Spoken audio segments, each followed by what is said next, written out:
When I was growing up in nearby Patterson, an old industrial town, the American dream was that whatever your origins, that if you worked very hard and if you were a little bit lucky, that things would be fine for you and better for your children. There aren't any janitors, so it's up to students to keep the classrooms, hallways, and bathrooms clean. So if you're a student and make a mess, you're not only creating more work for yourself, but all your classmates. This kind of self-responsibility for both keeping clean and cleaning up carries over into all aspects of life. Halo kalian semua, para generasi yang haus akan literasi. Di video kali ini gue akan bahas topik yang cukup santai. Ya nggak santai sih. Lebih serius malah daripada topik Olimpiade Paris kemarin. Tapi seenggaknya ini bisa jadi value buat kalian. Dan tentunya tidak membuat saya minum obat darah tinggi ya waktu buat video ini. Jadi gue mau bahas budaya individualis dan kolektivis dan latar belakangnya kayak gimana. Biasanya paham individualis ini diterapin sama budaya-budaya barat kayak Amerika, Inggris, dan negara Eropa. Sedangkan kolektivis ini lebih ke arah budaya timur, kayak negara Jepang dan Korea Selatan. Yang bisa dibilang kelihatan banget dari cara hidup society-nya.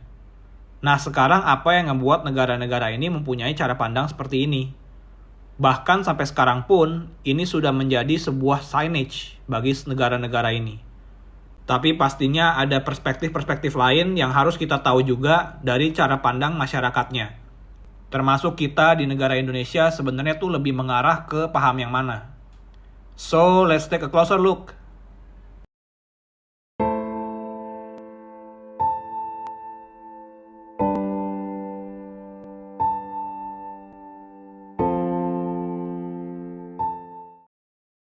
Individualisme dan kolektivisme. Sebuah cara pandang yang ngebentuk suatu budaya tentang apa yang terpenting di dalam suatu negara atau kelompok. Nah sebelum kita mulai lebih jauh, gue pengen bahas dulu nih bedanya individualisme sama kolektivisme dulu. Kalau individualisme itu lebih mentingin kebebasan sama hak dari seseorang daripada kepentingan kelompok. Makanya kalau ngelihat negara-negara barat, itu semua nonjolin hasil pencapaian yang bisa dicapai pakai kekuatan sendiri, sama gimana pentingnya belief system dari diri mereka sendiri untuk mencapai achievement yang mereka mau. Jadi ini yang bisa dibilang American Dream juga ya. Makanya dulu di zaman tahun 1950-an itu banyak banget imigran yang datang dari negara Eropa lainnya, sama Asia dan Afrika juga, yang bertujuan buat mencapai hidup yang lebih baik di sana. Karena mereka mikir, mereka bisa cari peluang bisnis dan pekerjaan dengan lebih bebas daripada negara mereka sendiri. Jadi itu latar belakang dari individualisme ini. Nah kalau kolektivisme itu kayak gimana? Itu kebalikannya. Jadi mereka itu lebih menghargai kepentingan kelompok duluan daripada kepentingan pribadi atau pencapaian pribadi. Bisa kelihatan dari cara hidup masyarakat dan pemerintahan di sana, kalau mereka itu lebih kelihatan kayak sebuah roda gigi dalam sebuah mesin. Jadi apapun yang lu pengen capai, itu pasti lu butuh bantuan orang lain, itu belief systemnya. Sehingga hubungan sosial mereka itu jadinya interdependen daripada independen. Buat analogi simpelnya antara dua hal ini, kalau individualisme itu, lu bayangin lu sebagai petani di ladang yang luas sendirian. Jadi dari usaha dan hasil kerja keras lu sendiri, lu bisa mencapai hasil panen yang terbaik yang bisa lu hasilkan sendiri. Jadi itu semua dari motivasi dan tingkat kepercayaan diri lu juga. The world is your canvas lah. Kalau lebih rajin ya hasilnya juga lebih banyak dan tingkat keberhasilannya makin tinggi. Nah kalau kolektivisme, lu bayangin itu lu ada di sebuah kapal di tengah laut yang isinya tuh nggak cuma lu sendiri doang, tapi ada 9 orang lainnya. Nah ketika badai itu datang, nggak mungkin ini kapal bisa selamat dari peran nakodanya doang. Pasti butuh bantuan kru orang-orang yang ngebantu ngedayung supaya arahnya benar. Ada juga yang ngebantu turunin layar. Ada juga yang bantu ngecekin kerusakan lambung kapal atau ada yang bocor-bocor. Bahkan ada yang bantu buangin air yang masuk dari laut ke kapal. Jadi di sini kalau lu bertindak sendiri atau individualis, ibaratnya pasti ya nggak selamat. Tapi kalau lu ngejalanin peran lu dengan baik, satu kapal ini bisa selamat. Makanya Jepang itu waktu perang dunia juga banyak yang berani mati supaya negara Jepang itu bisa menang waktu itu. Ada kamikaze lah, yang dengan melakukan tindakan bunuh diri ini dianggap bisa membantu Jepang memenangkan Perang Dunia. Jadi beda banget cara pandangnya ya. Tapi siapa yang awal-awal ngeluarin teori ini? Dia itu adalah Geert Hofstede, seorang psikologi sosial dari Belanda. Di tahun 1980, dia ini buat analisa kalau yang ngebuat dan membangun kepercayaan dan cara pikir kita sampai sekarang itu berdasarkan budaya yang dibawa dari cara hidup nenek moyang kita saat itu. Gampangnya kalau contoh lu lahir di keluarga dengan agama A, ada kemungkinan lebih besar kalau agama lu sekarang yang lu pegang itu juga ikut orang tua lu, yaitu agama A. Nah, sekarang apa yang ngebuat negara-negara barat ini menganut sistem individualisme? Kita ambil contoh di negara Amerika. Emang paling enak nih negara buat dijadiin contoh ya. Soalnya sejarahnya kaya banget di sana. Dari zaman kolonialisme, ketika bangsa-bangsa Eropa lagi melakukan eksplorasi dan nyari daerah-daerah baru buat mereka tinggalin, budaya yang udah dibawa ke tempat baru ini adalah survival diri sendiri. Banyak dari mereka yang harus adaptasi sama musim yang berubah-ubah, kondisi geologi yang berbeda, makanan yang juga berbeda. Jadi kalau ngandarin orang lain, yang ada malah bisa fatal. Belum lagi ketika era-era di abad itu, semua negara Eropa tuh lagi berlomba-lomba nyari daerah jajahan baru supaya mereka bisa eksploitasi hasil dari negara itu buat kepentingan diri mereka sendiri. You can see on this map how in the year 1500, before any major colonies were established, Western Europe already had a serious portion of the world's wealth. Kalau mindsetnya kayak begini, nggak heran kalau individu-individu dari negara ini jadinya mentingin posisi mereka aman atau enggak, makanan mereka cukup atau enggak, daripada orang lain. Kalau yang lain semuanya kelaparan tapi guanya enggak, ya nggak apa-apa. Nah, akhirnya ketika mereka semua melihat cara hidup yang benar itu seperti itu, ya akhirnya mereka menggunakan cara ini buat bertahan hidup. Every man for himself. Atau survival of the fittest lah. Dan bahkan pada hukum konstitusinya pun, Amerika itu mentingin banget hak-hak individual. Kayak freedom of speech atau bebas berpendapat. Ada juga Second Amendment yang ngebolehin warganya itu buat bawa senjata, buat ngelindungin dirinya sendiri. Sama kalau ada penyalahgunaan hak dan kebebasan mereka, mereka itu bisa nuntut. Atau bisa juga ngajakin buat demo rame-rame ya, berlindung di balik kepentingan pribadi. Nah, sedangkan kalau kita bandingin sama negara di timur, kita ambil negara Jepang ya, itu beda banget cara pandangnya. Kenapa Jepang adalah masyarakat kolektivis? Oke, jadi yang seperti yang kita tahu dari dulu kalau Jepang itu adalah pulau yang banyak banget bencana alamnya. Itu karena di dekat Jepang itu ada gunung-gunung Merapi yang masih aktif, yang menyebabkan gempa buminya itu sering. Dan gunung Merapi ini nggak cuma 1 atau 2 yang aktif. Belum lagi per tahunnya, biasanya ada rata-rata sekitar 20 badai topan, dan itu belum lagi termasuk ada longsor juga. Kayak yang minggu-minggu lalu ada badai Geimi, Jepang juga itu kena sedikit. Inilah yang ngebuat orang-orang Jepang harus bersatu supaya bisa selamat dari bencana alam ini.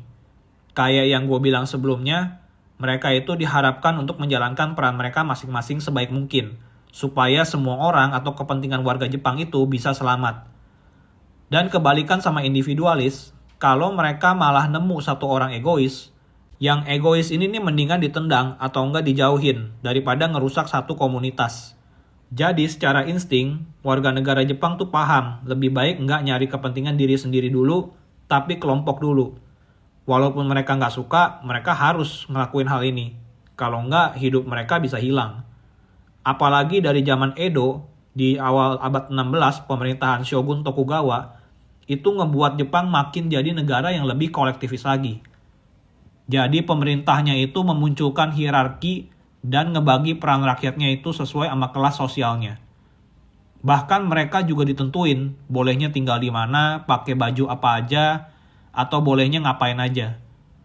Gak cuma itu, keluarga juga dulu dibagi per nama klan, atau marga lah ya. Mungkin kayak bisa dibilang kayak suku Batak yang marganya beda-beda. Belum lagi pemerintahnya juga memberi pemahaman Konfusius, yang nitik beratin soal pentingnya hidup harmoni sosial, sama patuh dengan hierarki. Dan kalau mereka ngelanggar ini, hukumannya bisa fatal banget. Kalau samurai bahkan udah disuruh seppuku ya, kalau nggak patuh. Tapi cara ini positifnya bisa membuat Jepang hidup dengan damai sampai sekitar 200 tahunan. Nah, terus setelah tahu hal ini, apa gunanya? Dan apa dampak hidup sosial kita sendiri? Pastinya ada manfaatnya ya. Kalau kita udah tahu akan hal ini, kita bisa menilai orang-orang di sekitar kita itu lebih punya insting value yang mana.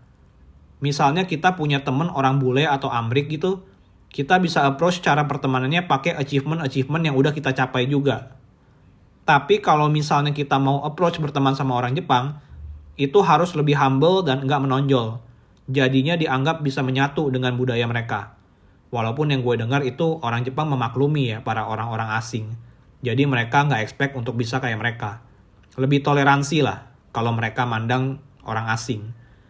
Ini juga bisa ngebantu kita buat introspeksi value kita sendiri. Kita ini lebih individualis atau kolektivis? Kalau misalnya kita individualis, kita bisa memulai melakukan tugas-tugas yang sifatnya untuk kepentingan kelompok. Misalnya kayak ikut charity event mungkin. Dan kalau kita itu lebih mempunyai value kolektivis, kita bisa berusaha untuk mencapai suatu target yang fokusnya ke diri sendiri. Mungkin misalnya bisa punya hobi pribadi dan ngelakuin hal itu dengan sebaik mungkin sampai menghasilkan sesuatu. Atau untuk ningkatin kepercayaan diri. Ini juga bisa jadi acuan buat ngajarin anak ya. Baik sebagai orang tua atau guru.